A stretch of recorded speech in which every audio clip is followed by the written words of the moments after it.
লেগেছে মনে রং লেগেছে টুনি নাকি সিনেমার নায়িকা হয়েছে রং লেগেছে টুনির রং লেগেছে টুনি নাকি সিনেমার নায়িকা হয়েছে সেই ছবিতে নায়ক নাকি থাকবে সাকিব খান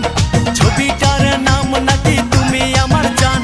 টুনির জ্বালায় এবার আমার যাবে রে প্রাণ রং লেগেছে মনে রং লেগেছে